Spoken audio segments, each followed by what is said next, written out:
ಇನ್ನು ಪಶ್ಚಿಮ ಬಂಗಾಳ ವಿಧಾನಸಭೆ ವಿಸರ್ಜನೆ ಇದ್ರ ಮಧ್ಯದಲ್ಲಿ ತಮಿಳುನಾಡಿನ ನೋಡ್ತಾ ಇದ್ವು. ಈಗ ಪಶ್ಚಿಮ ಬಂಗಾಳದ ಕತೆ ನೋಡ್ಬಿಡೋಣ. ಪಶ್ಚಿಮ ಬಂಗಾಳದಲ್ಲಿ ಏನಾಗ್ಬಿಟ್ಟಿದೆ ಅಂತಂದ್ರೆ, ಪಶ್ಚಿಮ ಬಂಗಾಳ ವಿಧಾನಸಭೆಯನ್ನ ರಾಜ್ಯಪಾಲ RN ರವಿ ಅವರು ಗುರುವಾರ ವಿಸರ್ಜಿಸಿದ್ದಾರೆ.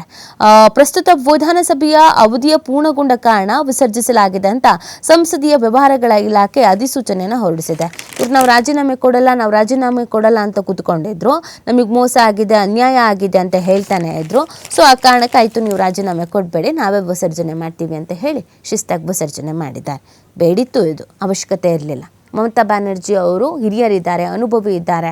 ಒಂದು ಸರ್ಕಾರ ಹೇಗೆ ರಚನೆ ಆಗತ್ತೆ, ಒಂದು ಚುನಾವಣೆ ಹೇಗೆ ನಡೆಯುತ್ತೆ, ಸಂವಿಧಾನ ಏನು ಹೇಳುತ್ತೆ, ಇದ್ರ ಬಗ್ಗೆ ಎಲ್ಲರಿಗಿಂತ ಚೆನ್ನಾಗಿ ಅವ್ರಿಗೆ ಗೊತ್ತಿರುತ್ತೆ. ಬಟ್ ಅವರು ಹಠಕ್ಕೆ ಬಿದ್ದಿದ್ರು, ನಮ್ಗೆ ಅನ್ಯಾಯ ಆಗಿದೆ, ನಾವು ಕಾನೂನು ಹೋರಾಟವನ್ನು ಮಾಡ್ತೀವಿ ಅಂತ. ಸೊ ಇದ್ರ ಬೆನ್ನಲ್ಲೇ ರಾಜ್ಯಪಾಲರು ಎಂಟ್ರಿ ಕೊಡಬೇಕಾಯ್ತು. ವಿಧಾನಸಭೆ ವಿಸರ್ಜನೆಯನ್ನು ಮಾಡಿದ್ದಾರೆ. ಒಂದು ರೀತಿಯಾಗಿ ಹಿನ್ನಡೆಗೆ ಇದು. ಇಷ್ಟು ವರ್ಷ ರಾಜಕೀಯ ಮಾಡ್ಕೊಂಡು ಬಂತು, ಕೊನೆಗೆ ನಾನು ರಾಜೀನಾಮೆ ಕೊಡಲ್ಲ ಅಂತ ಮೊಂಡುತನ ಮಾಡೋದಿದೆಯಲ್ಲ, ಅದು ನಿಮಗೇನೇ ಅಸಮಾಧಾನ ಇರ್ಬೋದು ಅಥವಾ ಯಾವುದೇ ಆರೋಪ ಪ್ರತ್ಯಾರೋಪಗಳಿರ್ಬೋದು, ಅದನ್ನು ಹೇಗೆ ನಡೆಸ್ಕೊಳ್ಬೇಕು ಹಾಗೆ ನಡೆಸ್ಕೊಳ್ಬೇಕಾಗಿತ್ತು. ಬಟ್ ಇದೀಗ ವಿಸರ್ಜನೆ ಮಾಡಲಾಗಿದೆ.